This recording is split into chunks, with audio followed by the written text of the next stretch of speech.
Namaskar, good evening. I welcome you all to Sani Astro Cosmic. Before we start today's webinar, I would like to introduce Rajiv Sani sir. Rajiv जी को 24 साल का astrology का experience है। 24 साल से लोगों को कंसल्ट करके उनकी जिंदगी को एक सही दिशा दिखाकर बदल चुके हैं। और क्योंकि सर चाहते थे कि वो कुछ और भी स्टूडेंट्स को प्रिपेयर करें ताकि वो लोग भी बाकी लोगों की जिंदगी को बदल सकें, इसीलिए सर ने 2020 से स्टूडेंट्स को पढ़ाना शुरू किया और ये विद्या उनको देना शुरू किया। और Rajesh sir always feels very proud कि उनके जितने भी स्टूडेंट्स हैं वो आज के टाइम में बहुत जल्द पिछले एक साल के अंदर, मतलब जो एक साल जो सर से पढ़ लेता है वो एक बहुत अच्छा एस्ट्रोलॉजर बन के तैयार हो जाता है। और सर के जितने भी स्टूडेंट्स हैं आज वो बेस्ट एस्ट्रोलॉजर्स हैं। और सबसे अच्छी बात ये है कि सर की क्लास में स्टूडेंट्स को ये बेनिफिट मिलता है कि सर का जो 24 साल से भी ज्यादा सालों का एक्सपीरियंस है कंसल्टेशन का, वो काम आता है स्टूडेंट्स को क्लास में। क्योंकि सर का पढ़ाने का जो तरीका है वो बहुत प्रैक्टिकल है। क्लास में जितने भी सूत्रास पढ़ाए जाते हैं वो सारे प्रैक्टिकली समझाए जाते हैं कि चार्ट्स पे कैसे लगाना है और यहाँ से प्रिडिक्शंस को कैसे करना है। थ्योरेटिकल पार्ट उतना नहीं रहता है क्योंकि सर बिलीव करते हैं कि स्टूडेंट्स को प्रैक्टिकली समझाया जाए ताकि स्टूडेंट्स पढ़ते ही प्रिडिक्शंस कर सके। और जितने भी सूत्रास क्लास में पढ़ाए जाते हैं वो हर सूत्रा within the class verify किया जाता है और क्लास में स्टूडेंट्स खुद वेरीफाई करते हैं। और जैसे कि आज का जो वेबिनार है, ये वेबिनार है वैदिक एस्ट्रोलॉजी पार्ट 3। और पार्ट दो पार्ट्स जो हैं वो हो चुके हैं, ये थर्ड पार्ट है। और ये पूरी एक सीरीज चल रही थी सर की। और इस कोर्स का जो कंटेंट है वो बिल्कुल डिफरेंट है। आज के टाइम में ये कंटेंट आपको कहीं नहीं मिलने वाला है। और क्या क्या इस कोर्स में सर पढ़ाने वाले हैं, आपको क्या क्या समझाने वाले हैं, वो सर आपको अभी वेबिनार में बताने वाले हैं। लेकिन इससे पहले कि आज का वेबिनार हम शुरू करें, मैं आप सबसे रिक्वेस्ट करूंगी कि इस पूरी सेशन में आपका कोई डाउट हो, आप अपने साथ पेपर पेन लेकर बैठें और उसको पेन डाउन करें। और सेशन के एंड में हैंड रेज करके आप अपने क्वेश्चन सर को पूछ सकते हैं। So welcome Rajeev sir. Sir please. हाँ जी। Thank you Devi ji, thank you. देखिए, ऐसा है, ये मैं जो पढ़ा रहा हूँ बेसिकली वो क्लासिकल एस्ट्रोलॉजी है। और आप ऐसी डीप नॉलेज ले पाएंगे जहां आप गलतियां करते हैं। अब मैं आपको सबसे पहले ना कोर्स कंटेंट समझाता हूँ, उसी से आपको पता लग जाएगा कि इस कोर्स में है क्या। Now see the key points of the course. Course के की पॉइंट्स क्या हैं? आपको नमाज टेबल समझाई जाएगी। नमाज टेबल क्या होता है वो आपको सिखाया जाएगा। फिर आपको सिखाया जाएगा विश्व नमांशा, विश्व नमाज पढ़ाया जाएगा। फिर आपको पढ़ाया जाएगा पंचम नमाज।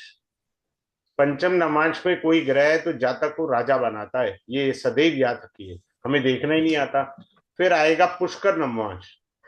पुष्कर नमाज में चाहे राहु केतु भी बैठ जाए तो राजा बना देंगे, याद रखिए, पुष्कर नमाज में अपलिफ्ट होता है। 64th नमाज, 64th नमाज पढ़ेंगे हम। फिर पढ़ेंगे हम 22वां दृष्टिकोण, 22वां दृष्टिकोण पढ़ेंगे। 22वें दृष्टिकोण के बाद हम सर्प दृष्टिकोण पढ़ेंगे। सर्प दृष्टिकोण के बाद हम वर्गोत्तम नमाज पढ़ेंगे। वर्गोत्तम नमाज हम पढ़ेंगे। वर्गोत्तम नमाज के बाद सबसे इंपॉर्टेंट चीज होती है जिन लोगों को पता ही नहीं है, नमाज डिस्पोजिटर की थ्योरी सबसे पावरफुल होती है। नमाज डिस्पोजिटर, ये पढ़ेंगे हम। फिर उसके बाद हम राशि तुल्य नमाज पढ़ेंगे। राशि तुल्य नवमाश। ये ग्रह की शक्तियां और ग्रह कैसे काम करेंगे ये पढ़ेंगे हम इसके अंदर। और नवमाश तुल्य राशि, फिर पढ़ेंगे नवमाश तुल्य राशि पढ़ेंगे। नवमाश, एक सेकंड, किसी का साउंड आ रहा है, मैं म्यूट करना भूल गया, कृपया करके म्यूट करिएगा।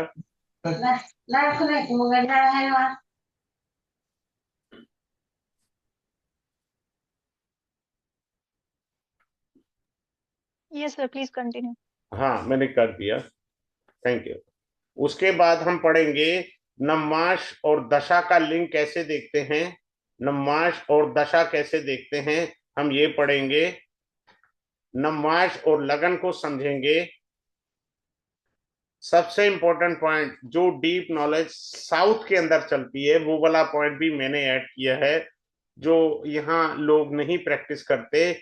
नवमाश एंड शनि का गोचर। नवमाश में शनि का गोचर क्या दे सकता है आपको, नवमाश एंड बृहस्पति का गोचर ये क्या दे सकता है आपको, क्लियर है। नवमाश और उसके त्रिकोण भाव से आपके जीवन में सफलता छुपी हुई है, वो गोचर से देखते हैं। तो ये सारे पॉइंट जो हैं आप इसमें सीखेंगे, ठीक है।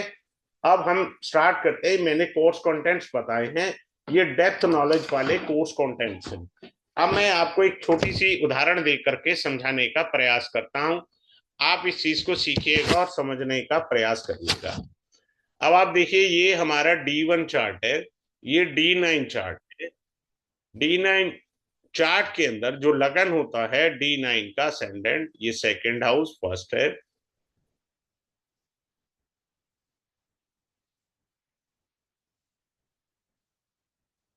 अब आप देखिए, इसको लग्नांश कहेंगे। सेकंड हाउस को हम क्या कहेंगे, वित्तांश या धनांश बोलते हैं सेकंड हाउस को।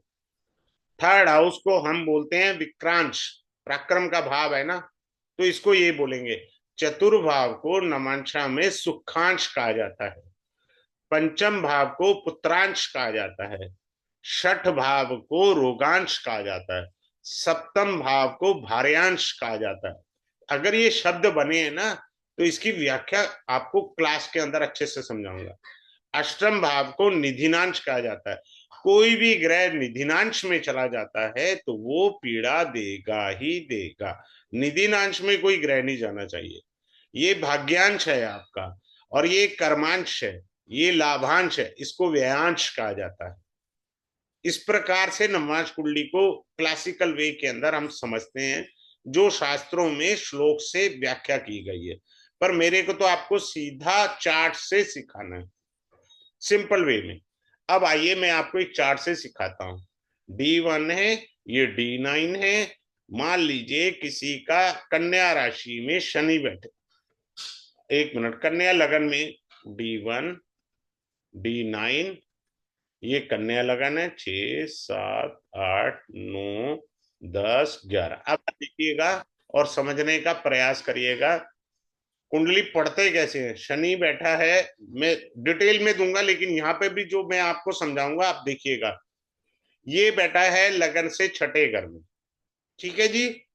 और D9 में डी, ये लगन वर्गोत्तम हो गया, D9 में शनि यहां आ गया, क्लियर। ये D9 में कहां बैठा है, धनांश में बैठा है। यानी जब भी शनि की दशा आएगी तो धन की प्राप्ति होनी है। ये धनांश में बैठा हुआ है शनि, क्लियर, पहला पॉइंट। दूसरा पॉइंट क्या है, दूसरा पॉइंट क्या है कि ये भाग्य की तरक्की करेगा। जैसे शनि की दशा आएगी भाग्य में तरक्की होगी और धन की प्राप्ति होनी तय है, क्योंकि ये धनांश में चला गया है। इसके बाद हम एक और चीज पढ़ लेते हैं। शनि यहां से गिनते हैं, 1 2 3 4 5 6 7 8 9। तो शनि यहां से नवम में गया हुआ है, तो इसको कहेंगे भाग्यांश। अर्थात जातक का भाग्य भी उदय होगा और धन की भी प्राप्ति होगी। ऐसे पढ़ना है हमने, सिंपल सा वे है। लेकिन इसका डिटेल जो है I reveal only in the class, but यहां पर आपको एक छोटा सा मीनिंग समझा दिया। Sorry, how to correlate D1 planet in the navamsha kundli, हमें ये समझना, बस सिंपल सी बात है। अगले पॉइंट पर चलते हैं और समझने का प्रयास करते हैं।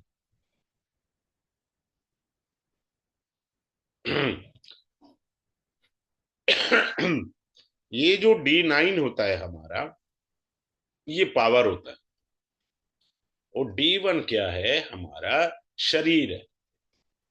शरीर को ऊर्जा कहां से मिलती है? वो ऊर्जा D9 से मिलती है। क्लियर? सिंपल सी बात याद रखिए, नक्षत्र के जो चरण होते हैं ना, नक्षत्र चरण, बेसिकली वो नक्षत्र चरण आपका नमांशा है। मैं आपको दो विधियों से नमांशा को पढ़ाऊंगा। एक, डिग्री के अनुसार हम कैसे जाने ये कौन से नमांश में ग्रह होगा।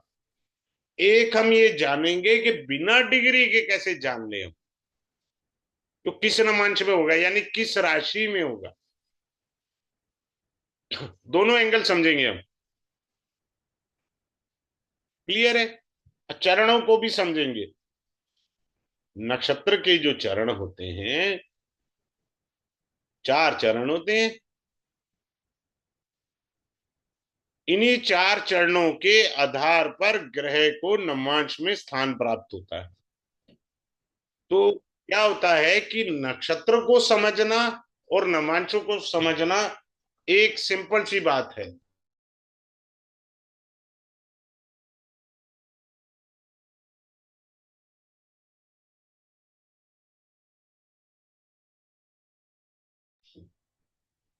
आगे चलते हैं। नक्षत्र चरण जो होता है 1 2 3 4, और इसको नमांशा में ही स्थान मिलता है। हम क्या करते हैं, कंफ्यूज हो जाते हैं। हम चरण भी देखेंगे, नमांशा भी देखेंगे, नमांशों को अलग पढ़ेंगे, चरण को अलग पढ़ेंगे।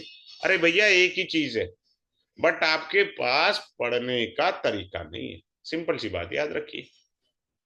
अगले पॉइंट पे आते हैं। यानी ये जो चरण है, जो नमांशा है, वो ये बताता है कि ग्रह वर्क कैसे करेगा।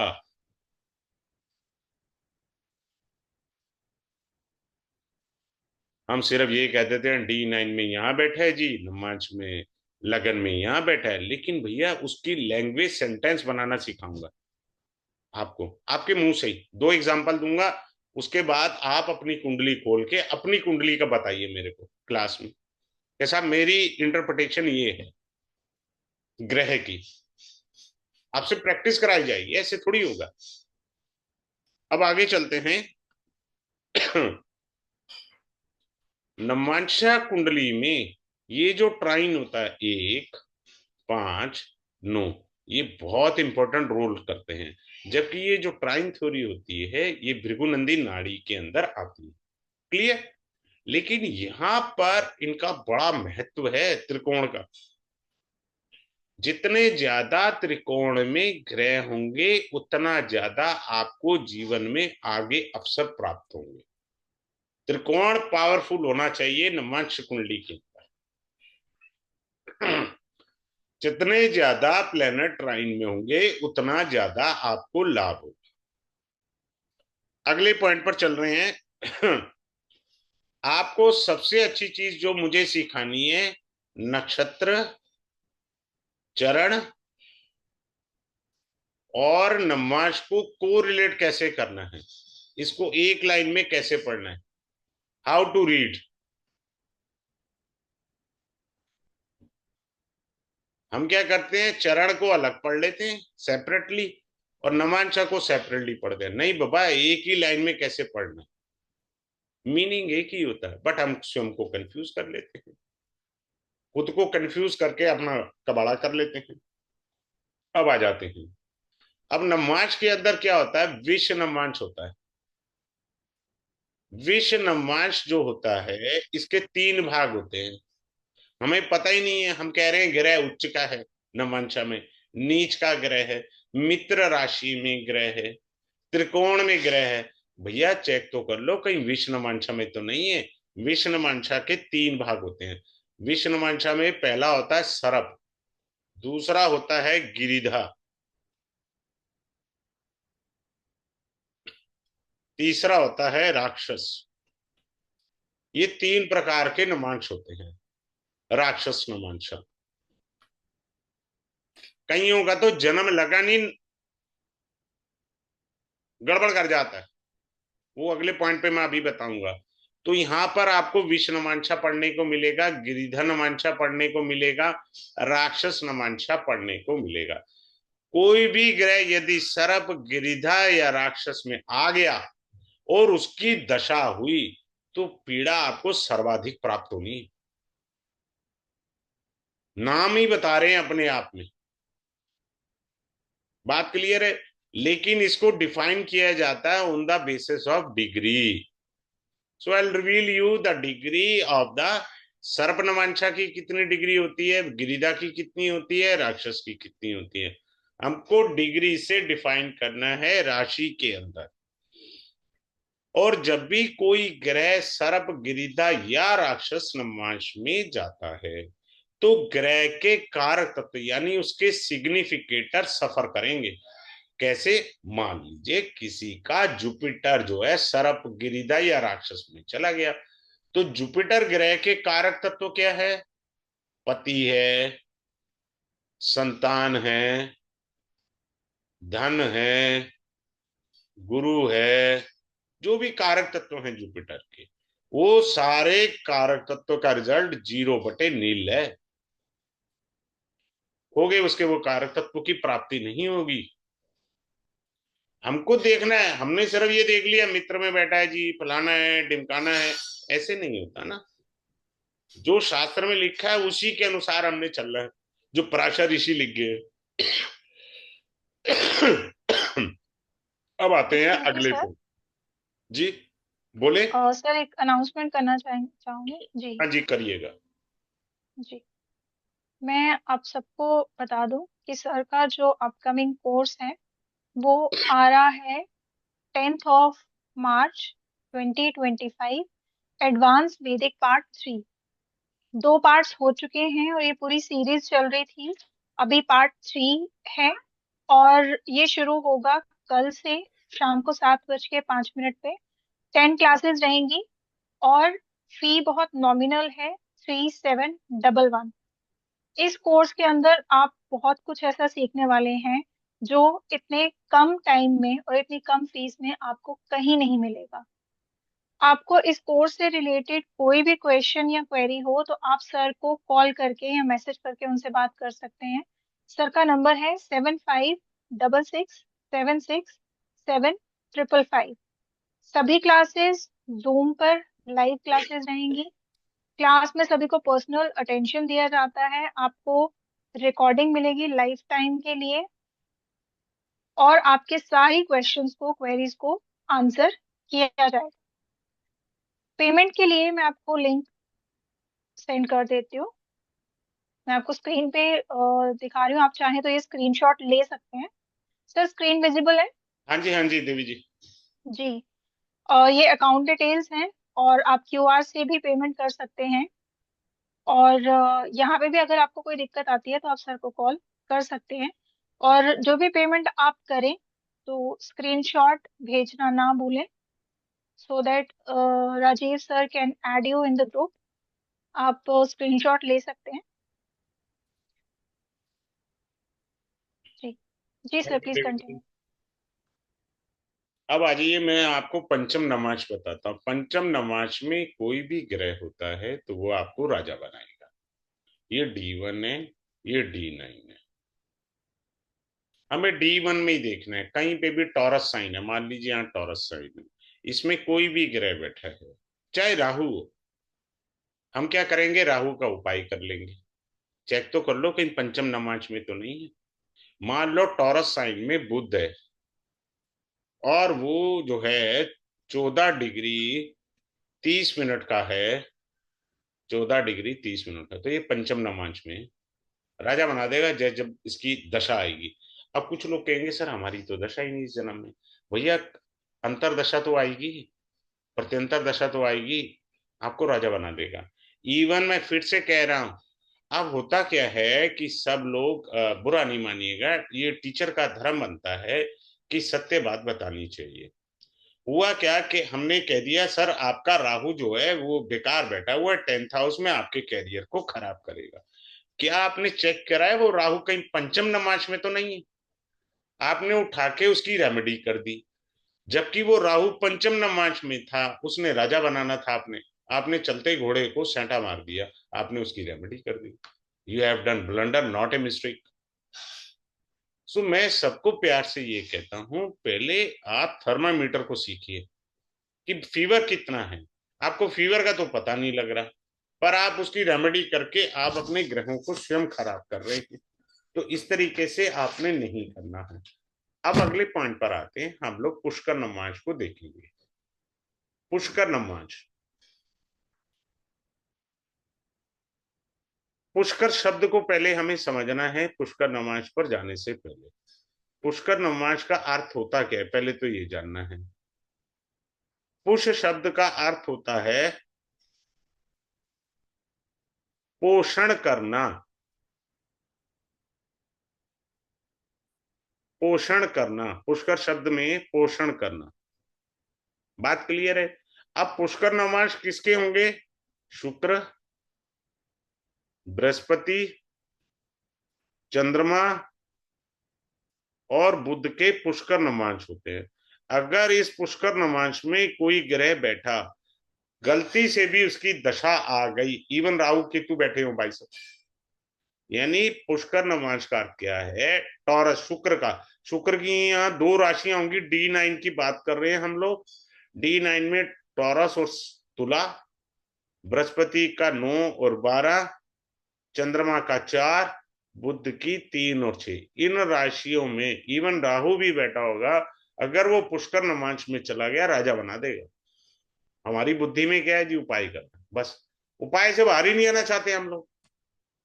पहले देखो तो सही, उपाय करने से पहले कहीं वो ग्रह आपको राजा तो नहीं बनाने के लिए तुला हुआ। आगे चलते हैं, अगले पॉइंट पर चलते हैं और उसको समझने का प्रयास करते हैं। ये जो पुष्कर नमाज डिफाइन होगा ना, ये नक्षत्र थ्योरी है। इसमें मैंने आपको स्टार्टिंग में बताया था नक्षत्र और नमाज एक ही चीज है। आपको दोनों एंगल से मैं बारीकी से समझाऊंगा, नक्षत्र चरण और नमाज, इसका कोरिलेशन ही सारा आपने पढ़ना है इस क्लास के अंदर। अगले आगे चलते हैं, अगले पॉइंट को समझने का प्रयास करते हैं। अब मान लीजिए जैसे किसी का सूर्य गोचर, मैं एक छोटा सा एग्जांपल देता हूं, गोचर लिख देता हूं मैं यहाँ पे। गोचर है, सूर्य का गोचर हो रहा है, ठीक है। सूर्य चौथे चरण में है, मान करके चल रहे हैं, और वो मीन के पुष्कर नमाज में जाएगा। मीन का पुष्कर नमाज आपको बहुत बढ़िया लाइमलाइट कर देगा। लाइमलाइट का मतलब होता है सूर्य प्रकाश है। आपको कोई जानता नहीं था, पर गोचर में ही अगर सूर्य पुष्कर नमाज में एंट्री कर गया तो आपको अपलिफ्ट कर देगा। आपको ये गोचर वाला भी टेक्निक सिखाया जाएगा नेटल के साथ साथ। जब आपने नेटल पढ़ लिया तो गोचर में भी तो वही रूल लगेगा, तो डिफरेंट रूल तो लगेगा नहीं। क्योंकि गोचर जो आज हम देख रहे हैं वो किसी का जन्म लगन भी तो है बाबा। आपका गोचर है ना, पर वो उस समय जो बच्चा पैदा हुआ उसकी तो जन्म कुंडली बनी ना। तो रूल तो एक ही होता, दो नहीं होते। अगले पॉइंट पर चल रहे हैं और उसको समझेंगे। अब हम विदाउट डिग्री कैसे चेक करेंगे? हमें डिग्री पता ही नहीं है, ठीक है जी। और D9 के अंदर हमने देखना है, समझ में आया? मान लीजिए कोई 4 नंबर की राशि में ग्रह बैठा है, कोई भी ग्रह बिठा लीजिए जो आपका मन है, मान लीजिए बृहस्पति बिठा दिया, तो हम क्या कहेंगे? ये बृहस्पति जो है ये चौथे चरण का है, फोर्थ फोर्थ पदा। देखिए साउथ में पदा बोला जाता है, उत्तर भारत में चरण बोला जाता है, बस इतना है। If your Jupiter is sitting in the Cancer sign in the Namansha Kundli, means is what? It is in the fourth pada or fourth charna as per the nakshatra. तो आपको विदाउट डिग्री भी ये तत्व के अनुसार व्याख्या मिलेगी। पहले डिग्री से सिखाएंगे, फिर बिना डिग्री के सिखाएंगे। आप अपनी कुंडली में लगा करके क्लास में शेयर करेंगे कि भाई आपको समझ आया या नहीं आया। अब आते हैं 64वें नमाज पर, 64th नमाज। 64 नमाज के अंदर गोचर में जब भी पापी ग्रह गुजरेगा तो सबसे पहले आपको हेल्थ का इशू देगा। भैया जब हेल्थ इशू तो वेल्थ तो अपने आप इशू आएगा ना, हेल्थ और वेल्थ उड़ा देगा ये पापी ग्रह का गोचर। अच्छा एक और अच्छी बात बताता हूँ, 64वें नमाज में शुभ ग्रह गोचर करे तो धन लाभ भी देता है। हम लोगों के पास मिथ क्या है कि 64वें नमाज में ग्रह गोचर करता है तो नेगेटिव रिजल्ट आते हैं। नहीं बाबा, उसमें शुभ ग्रह गोचर करेगा, धन भी देगा।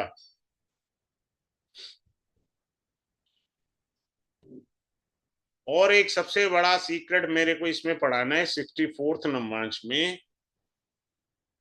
मान लीजिए 64 नमाज में गोचर में आपके शनि देव आ गए। अब ये 2.5 साल पीड़ा नहीं देंगे भाई साहब, ये D9 में आए 2.5 साल पीड़ा नहीं देंगे। कितने डिग्री पर आएंगे तो पीड़ा देंगे, बस उतनी डिग्री तक उन्होंने पीड़ा देनी है शनि भगवान ने, इसके अलावा आपको पीड़ा नहीं देनी है। और हमने क्या सीख लिया है, अजी 2.5 साल तक शनि आए, 2.5 साल तक बैंड बजाएंगे। ऐसा नहीं होता भाई, शनि आपको जो पीड़ा देंगे वो पर्टिकुलर डिग्री पर ही देंगे, आगे पीछे नहीं देंगे आपको पीड़ा। अब आगे चलते हैं, अगले पॉइंट को समझने का प्रयास करते हैं। 22वां दृष्टि कोण, 22वें दृष्टि कोण के 3 भाग होते हैं। सिंपल सी बात याद रखिए, अगर आपका कोई ग्रह 22वें दृष्टि कोण एंड 64वें नवमांश का स्वामी बना, वेरी टफ। अगर उसकी दशा आ गई तो बहुत दिक्कत है, बहुत दिक्कत हो जाएगी, क्योंकि वो 64वें नवमांश का भी स्वामी है और 22वें दृष्टि कोण का भी स्वामी है। बड़ी पीड़ा दे देगा आपको। अब अगले पॉइंट को समझते हैं। अब आता है सर्प दृष्टि कोण।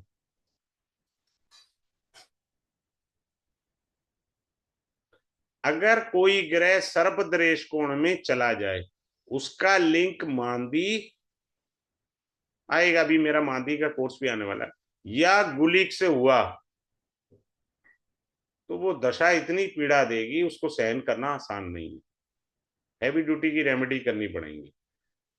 कोई ग्रह सर्प दृष्टि कोण में चला गया और उसकी युति मांदी या गुलिक से हुई तो वो आपको सर्वाधिक पीड़ा देगा, बस ये याद रखना है। अब आगे चलते हैं।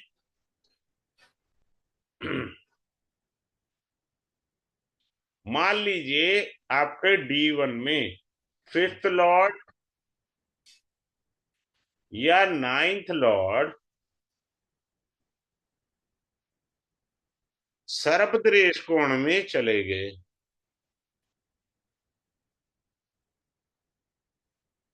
तो जीवन में कोई प्रोग्रेस नहीं होनी, कर लो जितने उपाय करने, नो प्रोग्रेस। हमको जब तक डेप्थ में एस्ट्रोलॉजी नहीं पढ़ेंगे इंटरप्रिटेशन कहां से ढंग से कर पाएंगे। 5th और 9th लॉर्ड अगर आपके सर्पदृष्टि कोण में चले गए तो नो प्रोग्रेस। क्लियर, सिंपल सा रूल है। आगे चलते हैं। अब आता है D1 और D9। मान लो किसी का कन्या लगन है, ये भी है, तो इसे कहेंगे लगन वर्गोत्तम है।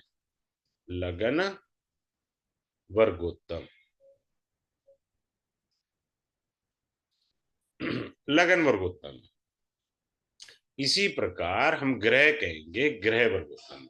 मान लीजिए 7 8 9, मान लीजिए इसमें बृहस्पति बैठा है और 9 नंबर में इधर भी बृहस्पति बैठा है, तो जुपिटर वर्गोत्तम हो गया।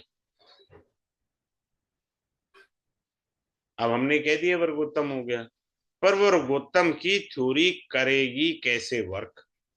क्या ये जुपिटर मुझे लाभ देगा या मुझे हानि देगा? ये बड़ा इंपॉर्टेंट रोल है। हमने क्या करते हैं, हम लोग देख के कह देते हैं कि साहब हमारा ये ग्रह वर्गोत्तम है और हमको अच्छे फल मिलेंगे। ऐसा नहीं है भैया। वर्गोत्तम के डेप्थ जो है I reveal in the class. कई बारी वर्गोत्तम ग्रह की दशा आ जाए, आपको लग रहा है कि वो आपके लिए शुभत्व प्रदान करेगा, परंतु जब आपने उसके बारीकी पढ़ी तो मालूम पड़ा कि वर्गोत्तम ग्रह आपको सर्वाधिक पीड़ा देगा। क्यों सर्वाधिक पीड़ा देगा? उसका कारण ये है कि वर्गोत्तम ग्रह जो होता है उसका बल अत्याधिक हो जाता है, एक्सट्रीम बल प्राप्त हो जाता है, एक्सॉल्टेड प्लेनेट वाला अंदाज में रिजल्ट देना उसने, उच्च के ग्रह के अनुसार वाला फल आएगा। इस तरीके से हमको जब बारीकियां पढ़नी है या समझनी है तो हम उसको समझेंगे। ठीक है। अब आते हैं जिनको भी नमाज की डिस्पोजिटर थ्योरी नहीं पता है, वो एस्ट्रोलॉजी सदैव गलत पढ़ेंगे। नमाज डिस्पोजिटर थ्योरी, ये सबसे पावरफुल पॉइंट आएगा आपके लिए, वैसे तो सारे ही हैं। अगर आपको डिस्पोजिटर का ज्ञान नहीं है, नमाज डिस्पोजिटर का, तो आप गलती भयानक करेंगे, भयानक गलती कर बैठेंगे आप इंटरप्रिटेशन के अंदर। पॉजिटिव ग्रह को नेगेटिव भी बोल सकते हैं, नेगेटिव ग्रह को आप पॉजिटिव भी बोल सकते हैं। तो हमारे को ये गलतियां ना हो तो हम क्लास में डिस्पोजिटर थ्योरी पढ़ेंगे, डिस्पोजिटर थ्योरी पढ़ेंगे।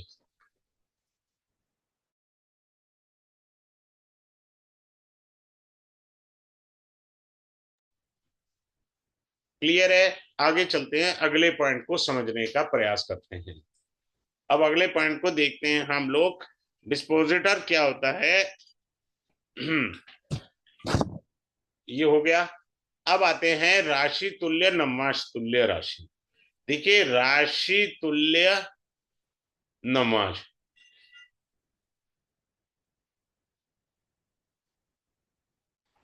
ये बहुत इंपॉर्टेंट रोल अदा करते हैं। इसी कॉन्सेप्ट के आधार पर ग्रह फल देते हैं।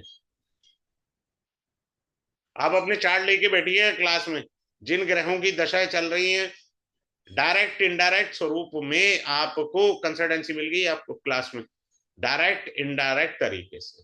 आपने कहा जी मेरा यहां पर बैठा है तो मुझे लाभ होगा कि हानि होगी?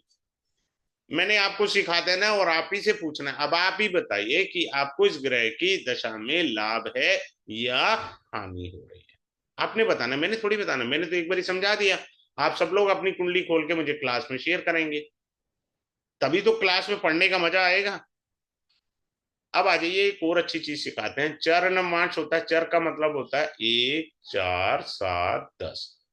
क्लियर है? चर नमांश ये D9 के अंदर, ये यहां पर हम कह रहे हैं D9 में चर नमांश में हम उसको बोलते हैं देव नमांश। देवताओं का नमांश में आपका जन्म हुआ है। दूसरा होता है 2 5 8 11, ये स्थिर नमांश है, इसको बोलेंगे मानव नमांश। और 3 6 9 और 12 ड्यूल वाला जो है उसको बोलेंगे राक्षस नमांश।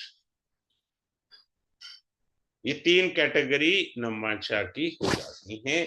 लगन में जो राशि होती है उसके आधार पर 3 कैटेगरी आ जाएंगी। अब इसके अंदर एक और होता है सबसे अच्छा point, how to read in D9 Saturn and Jupiter.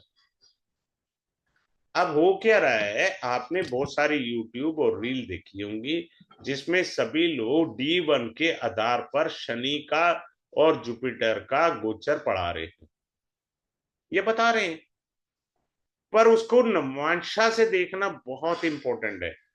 वो जो सब लोग बता रहे हैं, मैं ये नहीं कह रहा गलत बता रहे हैं, वो राशि आधारित है, वो राशि आधारित है।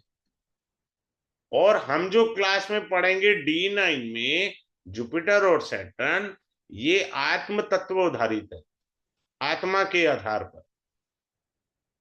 ये आपको क्लियर पिक्चर बताएगा D9 में शनि और जुपिटर का गोचर, कि आपके जीवन में किस प्रकार के परिवर्तन आएंगे। क्लियर? तो किसी का कोई क्वेरी हो, फिलहाल ये कोर्स स्टार्ट होगा कल 7:05 पे, 10 क्लासेस रहेंगी। जब तक आपको समझ नहीं आएगा हम अगले पॉइंट पर नहीं चलेंगे। Is there anyone who is having a query can unmute himself and raise the query. अगर किसी का कोई प्रश्न है तो वो मुझसे पूछ सकते हैं। Is there anyone?